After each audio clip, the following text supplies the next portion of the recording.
Hello everyone, welcome to Exams Road. और आज की क्लास में हम बात करेंगे class 10th math chapter 1 irrational numbers की एक्सरसाइज 1.3 का ये इंट्रोडक्शन वीडियो होगा। ठीक है, एक्सरसाइज 1.3 हम नेक्स्ट वीडियो लेक्चर में कंप्लीट करेंगे, लेकिन उस एक्सरसाइज 1.3 को समझने के लिए कि वो कैसे सॉल्व होगी उसके लिए हमें एक इंट्रोडक्शन वीडियो चाहिए या इंट्रोडक्शन लेक्चर चाहिए, आप ऐसा समझ सकते हैं। आपको इस उड़ान बैच में जो 22-23 कि लेटेस्ट सिलेबस सीबीएसई का जो लेटेस्ट सिलेबस है, जिसके अकॉर्डिंग ये कहा गया है कि अब आपका एग्ज़ाम सिर्फ एक होगा, पूरे एनुअल एग्ज़ाम होगा सिर्फ एक, और जिसमें आपको कुछ सिलेबस में कुछ कटौती हुई है, कुछ कहीं पे कुछ रिडक्शन है, कहीं कुछ पूरा चैप्टर ही हटा दिया गया है और किसी किसी चैप्टर में कुछ भी नहीं डिक्रीज़ किया गया है। तो उसके अकॉर्डिंग हम पढ़ रहे हैं। तो हम आते हैं अपने इस सेक्शन पे जहाँ पे हम डिस्कस करेंगे एक्सरसाइज 1.3 का इंट्रोडक्शन पार्ट। आपने अगर अभी तक मेरा यूट्यूब चैनल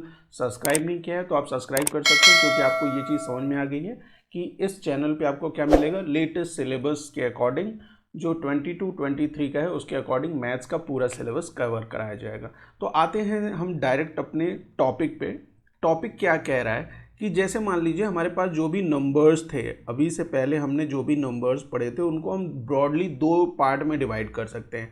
एक हो जाएगा आपका रैशनल नंबर, ठीक है, एक क्या हो जाएगा, रैशनल नंबर हो जाएगा, और दूसरा क्या हो जाएगा, इर्रेशनल नंबर हो जाएगा। ठीक है, ये दो पार्ट में हमने क्या किया है, नंबर्स को डिवाइड किया हुआ है। रैशनल नंबर्स के बारे में तो हमने पहले से बात की है कि रैशनल नंबर्स क्या होते हैं, ऐसे नंबर्स जो p/q के फॉर्म में लिखे जा सके और q की वैल्यू वहाँ पे ज़ीरो भी नहीं होगी, और ये और p और q क्या होते हैं, इंटीजर्स होते हैं। तो ऐसे नंबर्स को हम क्या बोलते हैं, रैशनल नंबर बोलते हैं। और जो p/q के फॉर्म में नहीं लिखा जाएगा उन नंबर्स को हम क्या बोलेंगे, इर्रेशनल बोलेंगे। तो आज की इस क्लास में हम ये डिस्कस करेंगे कि जैसे एक नंबर है √2, दूसरा एक नंबर है √3, फिर एक नंबर है √5। अगर मैं जर्नलाइज कर दूं इसे तो √p है ना, और ये p क्या है, p बेसिकली प्राइम नंबर है ना। तो ऐसा कोई भी अंडर रूट में प्राइम नंबर होगा तो हम उसे कैसे प्रूफ करेंगे कि वो इर्रेशनल नंबर है। ठीक है, हम कैसे प्रूफ करेंगे इस √p को, या √2, √3, √5, √7, ऐसे जो भी नंबर्स हैं इनको हम कैसे प्रूफ करेंगे कि ये इर्रेशनल हैं, इस पे हम सारी बात करने वाले हैं। तो जो मेथड का यूज़ करेंगे या जिसका हेल्प लेंगे वो होने वाला है आपका फंडामेंटल थ्योरम ऑफ अर्थमेटिक। ठीक है, फंडामेंटल थ्योरम ऑफ अर्थमेटिक का यूज़ करेंगे इसको सॉल्व करने के लिए। और जो मेथड है ना, जो प्रूफ का मेथड है, उस मेथड को हम क्या बोलेंगे, या टेक्निक जो बेसिकली है उसे हम बोलेंगे प्रूफ बाय कॉन्ट्राडिक्शन। ठीक है, प्रूफ बाय कॉन्ट्राडिक्शन। ठीक है, क्लियर है ना। फंडामेंटल थ्योरम ऑफ अर्थमेटिक का यूज़ करने वाले हैं, जो मेथड यूज़ होगा उसे हम बोलेंगे प्रूफ बाय कॉन्ट्राडिक्शन। अभी आप आगे आगे आपको सारी चीज़ें समझ में आएंगी कि ये क्या है ना। देखिए, फंडामेंटल थ्योरम ऑफ अर्थमेटिक हमने ऑलरेडी पढ़ा हुआ है ना। फंडामेंटल थ्योरम ऑफ अर्थमेटिक में क्या था कि मान लीजिए मेरे पास कोई भी एक कंपोजिट नंबर है, यही तो बात हो रही थी फंडामेंटल थ्योरम ऑफ अर्थमेटिक में, कि कोई भी कंपोजिट नंबर है मेरे पास, है ना। उस कंपोजिट नंबर को मैं कैसे लिख सकता हूँ, प्रोडक्ट ऑफ प्राइम नंबर्स के फॉर्म में लिख सकता हूँ, या prime factors, basically product of prime factors के फॉर्म में लिख सकता हूँ, है ना। यही तो था कि फंडामेंटल थ्योरम ऑफ अर्थमेटिक क्या कहता था कि कोई भी नंबर हमें गिवन है, अगर वो एक कंपोजिट नंबर है तो उसे हम प्रोडक्ट ऑफ प्राइम फैक्टर के के तौर पे लिख सकते हैं। तो उसी चीज़ का यूज़ करेंगे। ज़रा समझिए कि अगर मेरे पास एक नंबर है a², है ना, a² एक नंबर है मेरे पास, और मेरे पास वहीं पे एक दूसरा नंबर है p। ठीक है, एक दूसरा नंबर मेरे पास p है, और ये p क्या है, प्राइम नंबर है। ठीक है, p क्या है, प्राइम नंबर है। और मैं ये कह रहा हूँ कि p जो है वो डिवाइड करता है, वो डिवाइड्स a²। अगर p a² को डिवाइड करता है तो मैं ये कह सकता हूँ कि p किसको डिवाइड करेगा, p किसको डिवाइड करेगा, a को भी डिवाइड करेगा, है ना। इस कॉन्सेप्ट को यूज़ करेंगे, और ये कॉन्सेप्ट कहाँ से आता है, फंडामेंटल थ्योरम ऑफ अर्थमेटिक से आता है ना। सिंपल सा है, समझ लीजिए। कोई एक नंबर है मेरे पास ए स्क्वायर, मतलब एक नंबर था उसका स्क्वायर कर लिया मैंने एक दूसरा नंबर ले लिया पी, जो जहाँ पे पी क्या है, प्राइम नंबर है। और मैं ये कह रहा हूँ कि अगर पी डिवाइड करता है ए स्क्वायर को, तो इसका मतलब है कि पी किसको डिवाइड करेगा, ए को भी डिवाइड करेगा। क्लियर है, समझ में आ गया। अच्छा, अब आते हैं हम अपने सबसे पहले प्रूफ पे, और ये प्रूफ क्या है कि अंडर रूट 2 को हमें प्रूफ करना है। Proof under root 2 is irrational. ठीक है, ये हमें प्रूव करना है कि अंडर रूट 2 क्या है, इर्रेशनल है। अब जो मेथड का यूज कर रहे हैं वो कौन सा है, प्रूफ बाय कॉन्ट्राडिक्शन है। कॉन्ट्राडिक्शन, तो कॉन्ट्राडिक्शन कैसे होगा, कोई चीज़ कॉन्ट्राडिक्ट कैसे होती है। मान लीजिए इन्होंने कहा कि भाई प्रूफ करो कि अंडर रूट 2 क्या है, इर्रेशनल है। मैं कहता हूँ कि मैंने मान लेता हूँ मैं कि अंडर रूट 2 क्या है, रैशनल है। मैंने क्या कहा कि भाई अंडर रूट 2 रैशनल है, तभी तो कॉन्ट्राडिक्शन होगी। इन्होंने कहा कि इर्रेशनल मानो, हमने कहा कि इन्होंने कहा कि इर्रेशनल प्रूफ करो, मैंने कहा कि let under root 2 be rational number. यही तो कॉन्ट्राडिक्शन हो गई, यहाँ पे ही कॉन्ट्राडिक्शन आएगी, है ना। कि प्रूफ क्या करना था कि अंडर रूट 2 इर्रेशनल है, मैंने ले लिया कि रूट 2 को एक रैशनल नंबर मान लिया। और अगर रूट 2 को मैं रैशनल नंबर मान लेता हूँ तो मैं अंडर रूट 2 को a/b के फॉर्म में लिख सकता हूँ। ठीक है, अंडर रूट 2 को a/b के फॉर्म में लिख सकता हूँ, जहाँ पे b की वैल्यू कभी भी 0 नहीं होती है।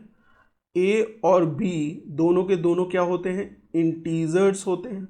ठीक है, दोनों के दोनों क्या होते हैं, इंटीजर होते हैं। और एक प्रॉपर्टी मैंने आपको पहले भी बताई थी कि ये जो a और b हैं ये आपस में क्या होते हैं, a एंड b आपस में क्या होंगे, ये को प्राइम होंगे। ठीक है, को प्राइम होने का मतलब क्या हो गया कि इनका सिर्फ और सिर्फ एक फैक्टर कॉमन होगा, और वो क्या होगा, 1। ठीक है, इनका सिर्फ एक ही फैक्टर कॉमन होगा, कॉमन फैक्टर्स इनका सिर्फ क्या होगा, एक होगा, और वो क्या होगा, 1 होगा। तो हमने क्या किया, अंडर रूट 2 को ये मान लिया कि ये रैशनल नंबर है, पहला स्टेप। फिर अगर रैशनल नंबर है तो अंडर रूट 2 को, एक बार जरा ये ध्यान से समझ लीजिए, सिर्फ 5 मिनट लगेगा ये पूरा टॉपिक समझने में। और इस चीज़ को अगर आप समझ लेंगे तो आप ऐसे सारे क्वेश्चंस को ईजिली सॉल्व कर पाएंगे। तो सिर्फ यहाँ पे 5 मिनट देने की ज़रूरत है, 5 मिनट दीजिए मुझे। अंडर रूट 2 को हमने मान लिया कि ये a/b के फॉर्म में है, क्योंकि हमने इसे क्या कंसिडर कर लिया कि ये एक रैशनल नंबर है। b की वैल्यू कभी भी 0 नहीं होती, हमें पता है। a और b दोनों इंटीजर्स होते हैं, ये भी पता है हमें। और a और b आपस में क्या होते हैं, को प्राइम होते हैं, मतलब इनका कॉमन फैक्टर क्या हो जाएगा, 1 हो जाएगा। अच्छा, अब ये करिए कि इस b को इस साइड, लेफ्ट हैंड साइड ले जाइए, तो ये under root 2 b is equal to a हो जाएगा, है ना। अब आपको क्या करना है नेक्स्ट स्टेप में, you need to square both side. दोनों साइड को आप क्या करेंगे, स्क्वायर कर देंगे। और दोनों साइड को स्क्वायर करते ही देखिए ये कैसे चेंज होगा कि अंडर रूट 2 को अगर स्क्वायर करते हैं आप, अंडर रूट 2 का स्क्वायर करेंगे तो वैल्यू आएगी 2, और b का स्क्वायर करेंगे तो क्या हो जाएगा, b हो जाएगा। तो ये क्या हो जाएगा, सॉरी, b का स्क्वायर करेंगे तो b स्क्वायर हो जाएगा। तो 2b square is equal to a square हो गया। ठीक है, 2b square is equal to a square हो गया। क्लियर है, यहाँ पे कोई दिक्कत नहीं इस चीज़ को समझने में। और यहीं पे आप ये चीज़ समझिए कि अगर 2b स्क्वायर जो है a स्क्वायर के बराबर है, इसका मतलब क्या है कि ये जो 2 है वो किसको डिवाइड करेगा, a स्क्वायर को डिवाइड करेगा। तो हम क्या लिख सकते हैं, 2 divides a square, and what does it means कि 2 विल ऑल्सो डिवाइड a, है ना। 2 a स्क्वायर को डिवाइड कर रहा है, तो इसका मतलब 2 किसको डिवाइड करेगा, a को भी डिवाइड करेगा। ये चीज़ अभी हमने समझी थी, है ना। क्लियर है, इस चीज़ में कोई कन्फ्यूज़न नहीं है। अच्छा, अब ये अगर a के बराबर है, ये अगर ये a के बराबर है, मतलब ये 2 डिवाइड कर रहा है a को, तो आप a को मान सकते हैं क्या, ऐसा कुछ कि a बराबर 2c है ना। a को हम 2c मान लें क्या, a is equal to 2c मान सकते हैं क्या। मान सकते हैं ना, क्यों? क्योंकि एक इससे डिवाइड हो रहा है, 2 से डिवाइड हो रहा है, तो 2 उसका फैक्टर होगा, तो c की कोई भी वैल्यू ले लीजिए, उससे क्या होगा, a डिवाइड होता रहेगा, है ना। तो a को अगर आपने 2c मान लिया, तो इस a की जगह पे आप जरा ये 2c रख दीजिए, तो क्या हो जाएगा, 2b square is equal to 2c का होल स्क्वायर। फर्दर आप इसे करेंगे तो 2b square is equal to 4c square. इस 2 से ये 4 कैंसिल हो जाएगा, तो यहाँ बचेगा b square is equal to 2c square. और अब आप ये कह सकते हैं कि जो 2 है, 2 डिवाइड करेगा किसे डिवाइड करेगा, b स्क्वायर को, और अगर b स्क्वायर को डिवाइड करता है 2, तो 2 विल ऑल्सो डिवाइड, 2 किसको और डिवाइड करेगा, b को भी डिवाइड करेगा, ठीक है। 2 b स्क्वायर को भी डिवाइड कर रहा है और 2b को भी डिवाइड कर रहा है, तो इसका मतलब क्या हो गया, इसका मतलब ये हो गया कि जो ये a है और ये जो b है, a और b, इसका जो कॉमन फैक्टर है, ठीक है, कॉमन फैक्टर वो क्या है, इसका कॉमन फैक्टर क्या है, वो 2 है ना। और हमने क्या स्टार्टिंग में माना था, देखिए जरा, हमने स्टार्टिंग में ये माना था कि a और b दोनों क्या है, यहाँ पे को प्राइम है, और इनका कॉमन फैक्टर क्या होगा, 1 होगा। और यहाँ पे क्या आ गया कि इन दोनों का कॉमन फैक्टर क्या आ गया, हमारा 2 आ गया। तो इसका मतलब क्या हुआ, जो हमने माना था, जो हमने लेट किया था, वो क्या हो गया, गलत हो गया। What does it means, our assumption is wrong, ठीक है। It means our assumption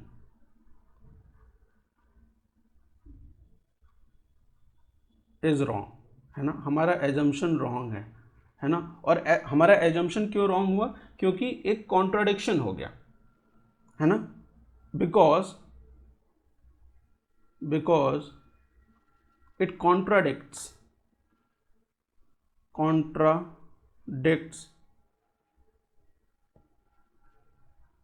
the fact that a and b are co-prime, है ना। हमारा एजम्पशन क्यों रॉन्ग हुआ, क्योंकि ये कॉन्ट्राडिक्ट कर रहा है इस फैक्ट को कि a और b क्या है, को प्राइम है ना, इनका 1 से अलावा कोई फैक्टर नहीं होगा। लेकिन यहाँ पे हमने देखा कि a और b के कॉमन फैक्टर क्या आ गए, 2 आ गए। तो what does it means, we can conclude, इस चीज़ से हम क्या कंक्लूड कर सकते हैं कि √2 is an irrational number.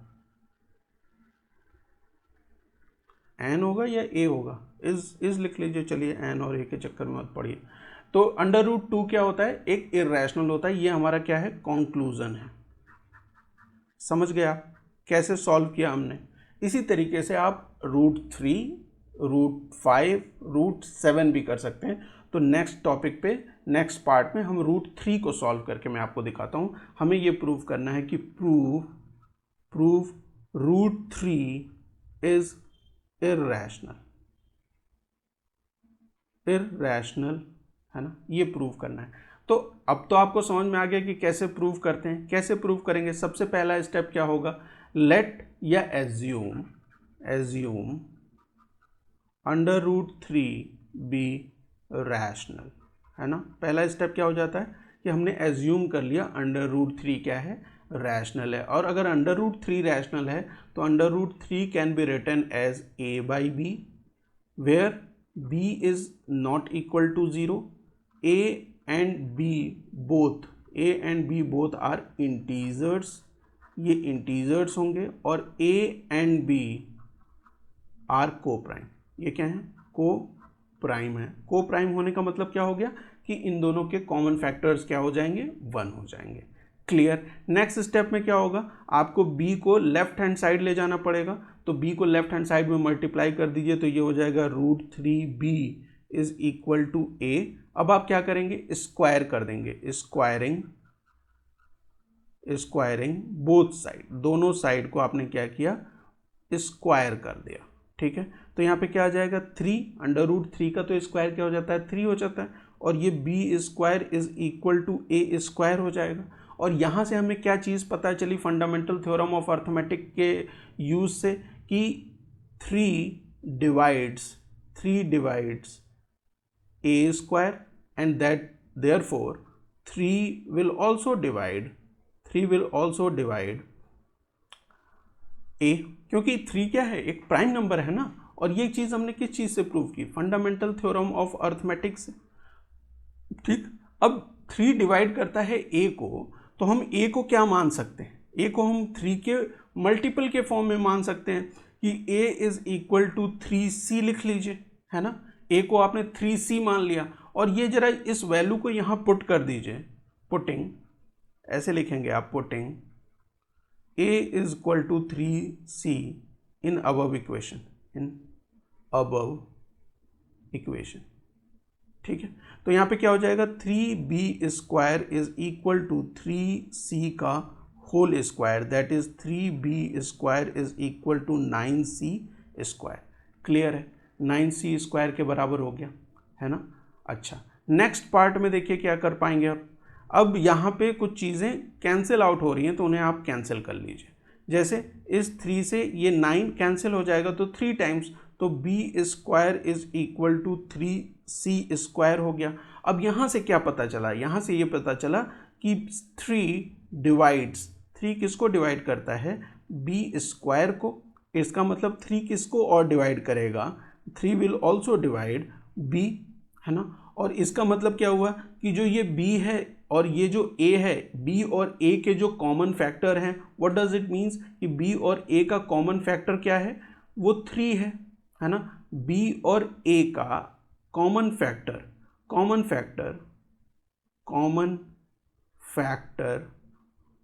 Of a and b a and b का जो कॉमन फैक्टर है वो क्या है, 3 है। इसका मतलब क्या हुआ, जैसे ही a और b का कॉमन फैक्टर 3 आ गया, व्हाट डज इट मीन कि जो हमारा एजम्पशन था वो गलत है। हमने क्या एज्यूम किया था कि a और b आपस में को प्राइम है और इनका कॉमन फैक्टर 1 है, तो इसकी वजह से क्या हो गया, एक कॉन्ट्राडिक्शन अराइज हो गया। देयर इज अ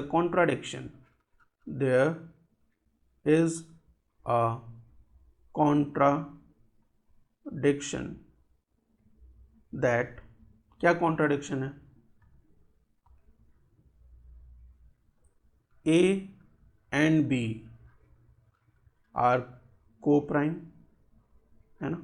ये कॉन्ट्राडिक्शन है। And what does it means, contradiction हो गया तो इसका क्या मतलब हो गया कि जो हमारा एजम्पशन था वो गलत है। तो हम क्या मान सकते हैं कि कंक्लूजन जो हमारा हो जाएगा वो क्या हो जाएगा,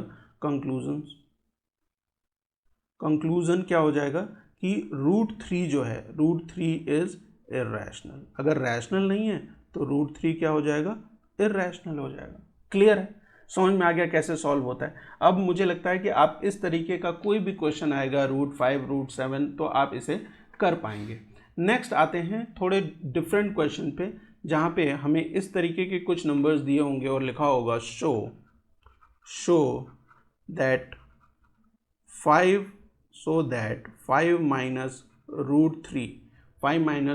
√3 इज इर्रेशनल। अगर ऐसे क्वेश्चन दिए हों तो हम इस क्वेश्चन को कैसे प्रूव करते हैं ये चीज़ समझते हैं। देखिए ये भी क्या है, बहुत सिंपल सा है। यहाँ पे भी आपको सेम वही चीज़ करनी है जो अभी तक हमने की है। और आप क्या एज्यूम करेंगे, सबसे पहले लेट अस एज्यूम क्या मानेंगे आप कि ये क्या है, let us assume 5 minus √3 is irrational है।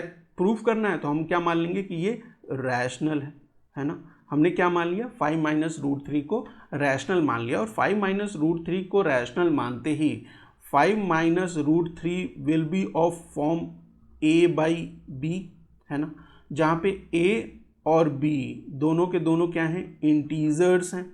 ठीक है, ये सारी चीज़ें लिखना बहुत ज़रूरी है। b की वैल्यू क्या है, कभी भी 0 नहीं हो सकती। और a और b आपस में क्या है, को प्राइम है। ठीक है, ये आपको मेंशन करना होगा। अगर आप मेंशन नहीं कर रहे हैं तो आप गलती कर रहे हैं ना। तो हमने क्या मान लिया कि 5 minus √3 is equal to a/b, where a and b are क्या, इंटीजर्स। b क्या है, 0 नहीं हो सकता। और a और b आपस में क्या है, को प्राइम है। ये चीज़ हमने मान ली। तो अब आपको क्या करना है, अब आपको ये जो 5 है ना, ये जो 5 है, आप इसको इस साइड ले आ लीजिए या a बाई बी को इस साइड ले आइए, ये √3 को एक तरफ रहने दीजिए, चाहे लेफ्ट हैंड साइड या तो राइट हैंड साइड, जैसी आपकी इच्छा हो। तो मैं इसको क्या करता हूँ, राइट हैंड साइड ले जाता हूँ। देखिए 5 minus √3 is equal to a by b है ना, तो इस √3 को इधर ले जाएंगे, a बाई बी को इधर ले जाएंगे, तो ये हो जाएगा 5 minus a by b is equal to √3, है ना। क्लियर है, यहाँ पे कोई दिक्कत नहीं, है ना। अब यहाँ पे क्या चीज़ समझ में आती है कि अगर आपको इस √3 से, ये √3 अभी हमने प्रूव किया कि ये √3 क्या है, ये एक इर्रेशनल नंबर है, अभी हमने प्रूव किया। लेकिन ये 5 और माइनस a बाई बी ये रैशनल है या नहीं है, 5 minus a by B rational है या नहीं, है ना। ये तो रैशनल नंबर ही है, क्यों, देखिए a by b, a by b ये तो क्या है, एक रैशनल नंबर है ना, ये क्या है, एक रैशनल नंबर है।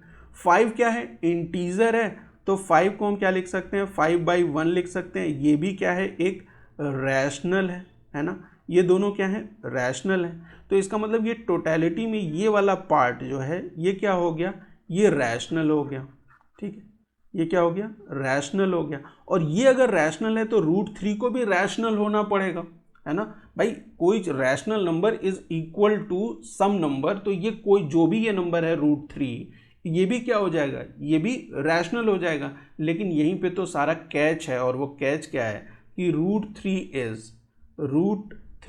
इज इर्रेशनल, ठीक है। √3 क्या होता है, इर्रेशनल होता है। तो यहाँ पे क्या हो गया, कॉन्ट्राडिक्शन हो गया। और कॉन्ट्राडिक्शन क्या हो गया कि जो हमने एजम्पशन लिया था कि 5 minus √3 is rational, our assumption क्या हो जाएगा, रॉन्ग हो जाएगा। Our assumption is wrong, which means 5 minus √3 is irrational, ठीक है।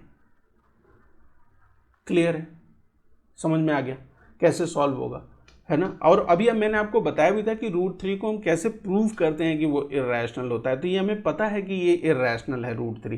तो एक बार जब आपने ये चीज़ देख ली कि इस साइड लेफ्ट हैंड साइड वाली चीज़ रैशनल है और इस साइड वाली चीज़ इर्रेशनल है, और दोनों को अगर इक्वल है तो दोनों रैशनल होने चाहिए या दोनों इर्रेशनल होने चाहिए, तो हमारा जो एजम्पशन है वही गलत हो गया। और एजम्पशन गलत हो गया तो फिर क्या हो गया, कॉन्ट्राडिक्शन के थ्योरी से या कॉन्ट्राडिक्शन के प्रूफ से जो मेथड है वो, वहाँ से क्या पता चल गया कि 5 माइनस √3 क्या है, एक इर्रेशनल नंबर है, ठीक है। क्लियर है, समझ में आ गया। अच्छा, एक पार्ट और है, उसको भी सॉल्व कर लेते हैं आपके एग्जाम्पल का, और फिर नेक्स्ट क्लास में हम सॉल्व करेंगे एक्सरसाइज 1.3 को। तो एक लास्ट पार्ट है जिसमें आपको 3√2 को ये प्रूफ करना है कि ये इर्रेशनल है, ठीक है, ये इर्रेशनल है, आपको ये प्रूफ करना है। तो अब आप मुझे बताएं कि इसमें कैसे प्रोसीड करेंगे।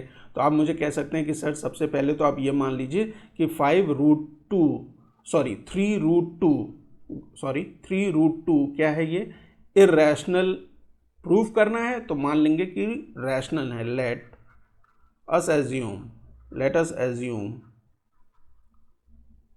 3√2 इज रैशनल। हमने क्या मान लिया कि 3√2 क्या है, रैशनल है। 3√2 अगर रैशनल है तो उसे हम a बाई बी के फॉर्म में लिख सकते हैं। क्लियर है, 3√2 अगर रैशनल है तो उसे हम a बाई बी के फॉर्म में लिख सकते हैं। और a बाई बी के फॉर्म में लिखने का मतलब क्या हो गया कि a और b दोनों के दोनों क्या हैं, इंटीजर्स हैं, है ना, ये दोनों इंटीजर्स हैं। b की वैल्यू यहाँ पे 0 नहीं है, और a और b ये दोनों आपस में क्या हैं, को प्राइम है। ये सारी चीज़ें आपको मेंशन करनी पड़ेंगी, है ना।